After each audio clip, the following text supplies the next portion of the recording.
పల్లె exhibition grounds లో జరిగిన అఖిల భారత పద్మశాలి మహాసభలో సీఎం రేవంత్ రెడ్డి పాల్గొన్నారు. ఈ సందర్భంగా పలు కీలక వ్యాఖ్యలు చేశారు. పద్మశాలీలు లేనిదే మల్లిదశ తెలంగాణ పోరాటం లేదని, ఉద్యమంలో కీలక వ్యక్తులు పద్మశాలీలే అని తెలిపారు. తమకు రైతన్నలు ఎంత ముఖ్యమో నేతన్నలు కూడా అంతే అన్నారు సీఎం రేవంత్.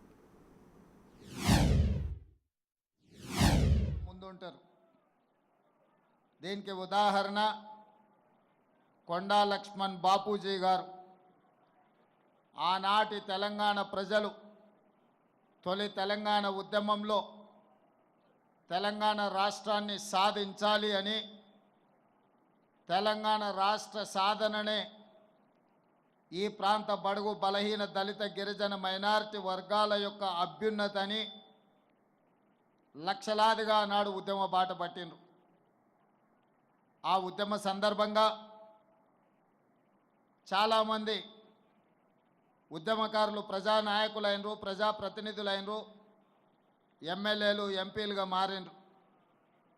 వాళ్ళందరూ రాజకీయ ప్రయోజనం పొందితే ఒకే ఒక్కడు కొండా లక్ష్మణ్ బాపూజీ గారు ఉన్న శాసనసభ సభ్యత్వమే కాదు, మంత్రి పదవికి కూడా రాజీనామా చేసి మళ్ళీ ఏదైనా బాధ్యత చేపట్టాలి అంటే ప్రత్యేక తెలంగాణ రాష్ట్రంలోనే చేపడతాని పదవి త్యాగం చేసి వారు బ్రతికున్నంత కాలం ఏ పదవిని తీసుకోకుండా త్యాగానికి మారు పేరుగా ఈ దేశంలోనే కొండా లక్ష్మణ్ బాపూజీ గారు ఆదర్శంగా నిలబడ్డారు. దశాబ్దాలుగా వారు నివసిస్తున్న సొంత ఇంట్లోనే సాదరంగా ఆహ్వానించి ఆ రాజకీయ పార్టీకి పురుడు పోచింది కొండా లక్ష్మణ్ బాపూజీ గారు అని చెప్పి నేను సందర్భంగా తెలియజేస్తున్నా. వారు వీరికి నీడనిచ్చిండ్రని, ఆనాడు వారికి నిలువ నీడ లేకుండా ఆనాటి ప్రభుత్వాలు చేసినా కొండా లక్ష్మణ్ బాపూజీ గారు భయపడలేదు. నేనున్నదే ఈ ప్రజల కోసం, నా త్యాగాన్ని ప్రజలు గుర్తు పెట్టుకుంటారు, ఈ ప్రజల కోసం సర్వం త్యాగం చేస్తా అని ముందు వరుసన నిలబడ్డది కొండా లక్ష్మణ్ బాపూజీ గారు. కానీ దురదృష్టం, వారు మరణించినప్పుడు వారు చేసిన త్యాగాల పునాదుల మీద రాజకీయ వ్యవస్థను ఏర్పాటు చేసుకున్న నాయకులు చివరి చూపు చూడడానికి కూడా వారి దగ్గరికి రాలేదు, నివాళులు అర్పించలేదు. అంటే ఈ పద్మశాలి జాతి మీద, కొండా లక్ష్మణ్ బాపూజీ గారి మీద వారికి ఉన్న ఆలోచన, వారు ఏ రకంగా మన పట్ల వ్యవహరించారో మా పద్మశాలి సోదరులకు నేను గుర్తు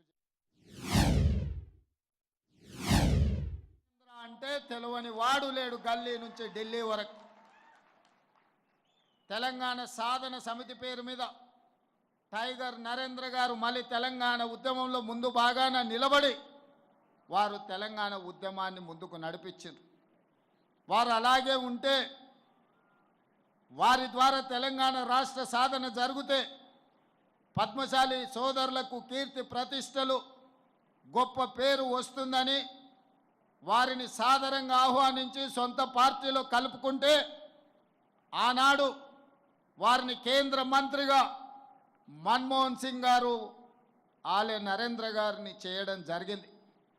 కాంగ్రెస్ పార్టీ అధికారంలోకి వచ్చిన తర్వాత ఆలే నరేంద్రను కేంద్రంలో మంత్రిగా వారు చేస్తే ఈ ధృతరాష్ట్రుడు ఆలే నరేంద్ర గారిని ధృతరాష్ట్ర కౌగిల్లో కౌగిలించుకొని ఖతం చేసిన కథ ఈరోజు మా పద్మశాలి సోదరులకు నేను గుర్తు చేయదలుచుకున్నా.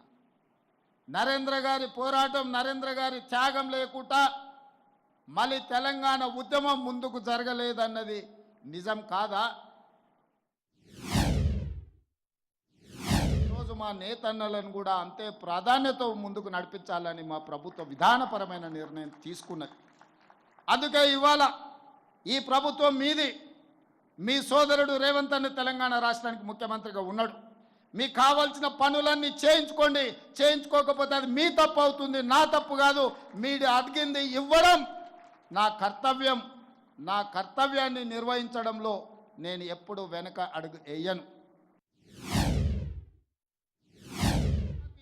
ఏ చీకు చింత లేదు, ఏ వ్యసనాలు లేవు, ఏ అవసరాలు లేవు. నాకున్నదల్లా నన్ను ఆశీర్వదించిన ఈ సమాజానికి ఏదైనా చేయాలన్న తపన తప్ప నాకు అండగా నిలబడ్డ కుటుంబాలను వాళ్ళ బిడ్డగా ఈరోజు ఆదుకోవాలన్న ఆలోచన తప్ప నాకు ఇంకొకటి లేదు. ఇవాళ నేను ఆశిస్తున్నది మీ అభిమానాన్ని. మీ అభిమానంతో గుండెల్లో పెట్టుకుంటే మీకోసం నిరంతరం పనిచేస్తా, 24 గంటలు పనిచేస్తా, మీ అభివృద్ధిలో భాగస్వామిని అవుతా. మిమ్మల్ని ఏ విధంగా ఆదుకోవాలనో ప్రణాళికలు మీరు తీసుకొని రండి. ప్రభుత్వంలో ఆమోదింపజేసే బాధ్యత నాది. కొట్టడానికి కట్టడం తప్ప మా ఆడబిడ్డలు కట్టుకునే సందర్భం ఎక్కడన్నా ఉందా? కానీ మా నేతన్నల వృత్తి దెబ్బతింటుంది.